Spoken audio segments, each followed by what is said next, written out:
Hello everyone! Kakapost lang talaga ni Senator Amy Marcos, guys! Nako, nagkita na pala talaga sila ni attorney Nicholas Kaufman. Wow!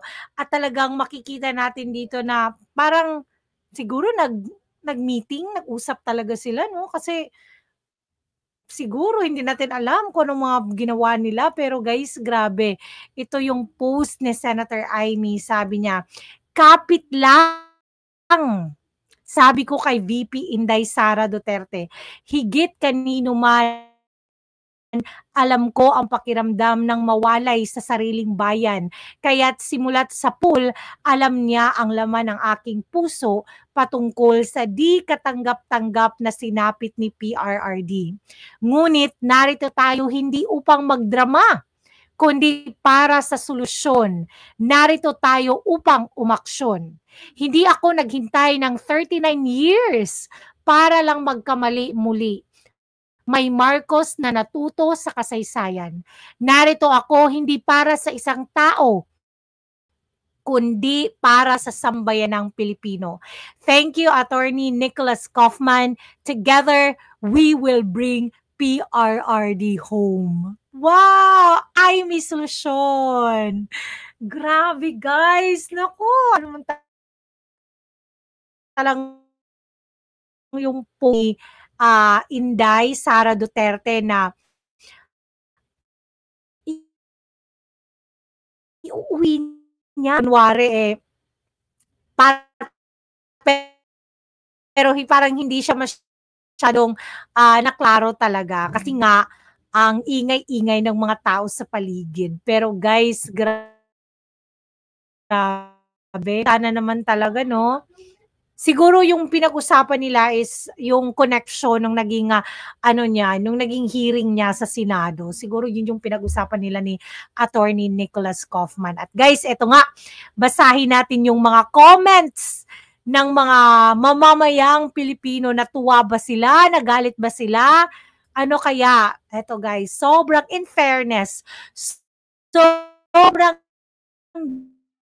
daming excited at masaya ang section.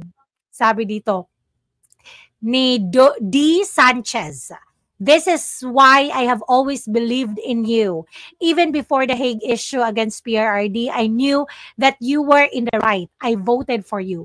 Reclaim the legacy of your father when our country was still one of the giant countries in Asia."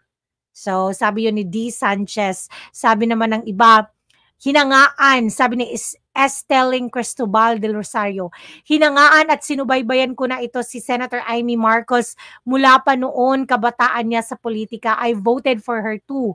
She did the right thing. Great job. May God bless and heal the Philippines." Sige, go lang ma'am. Nibote boy ako ni Mugpugos. Napilitan daw siyang bumoto kay Senator Amy dahil kay VP Sara. Oo, sobrang dami natin, no, na napilitan na iboto siya. Pero sana naman talaga at gawin niya yung pinangako niya. Yes. "Madam, pag makauwi si tatay, I will love you na gyud." Mamahalin na daw talaga niya, sabi ni Karen Joy Kasulukan Hall. Sabi niya, mamahalin niya daw talaga si Amy pag napauwi niya si Tatay Diggs. Salamat, Senator Amy. Salamat sa efforts to bring back home Tatay Digong. Sabi ni Mike Call. "Bring him home, RD, Ma'am Amy, pati sa mga anak ko. Sasabihin ko na ikaw lang ang nag-iisang the best, Marcos." Sabi ni JL Fuyunan. Grabe, no? Totoo. "Sige na, madam, nibotar baya minimo bisag alanganin na pundi." So, napilitan daw sila, kahit na alanganin, no? Napilitan daw silang iboto si Michelle Harales. "Salamat, madam Amy, marami kami umaasa sa iyong katapatan. Naway makauwi na si Tatay Digong, matanda na siya, na ipalibing din niya ang tatay mo." O, di ba? Grabe. So far, maganda naman yung reaksyon ng mga netizens. Saludo talaga kami sa iyo, Senator Amy, pag napauwi mo si PRRD. Siyempre, alam naman nating tutulong lang siya, hindi naman talaga siya yung magpapauwi kundi malaking tulong din siya. Siyempre kudos din naman talaga kay Attorney Nicholas Kaufman na siyang lead counsel talaga ni PRRD. So guys, anong masasabi niyo sa videong ito? Excited na ba kayo? Siyempre lahat tayo excited. May nag-comment pa nga, Madam Amy, nasan ba yun? Sabi niya, naalala ko yun eh, Madam Amy, pauwiin mo na talaga si Tatay Diggs para maka-change na kami ng profile picture. Kasi yung mga profile picture nila, yung bring PRRD home. Grabe, no? Oh, ang dami nila, sobrang daming nag-like kasi nakarelate sila sa nag-comment. Kaya guys, anong masasabi mo? Don't forget to like and subscribe to my channel. Have a great day. God bless everyone. Bye.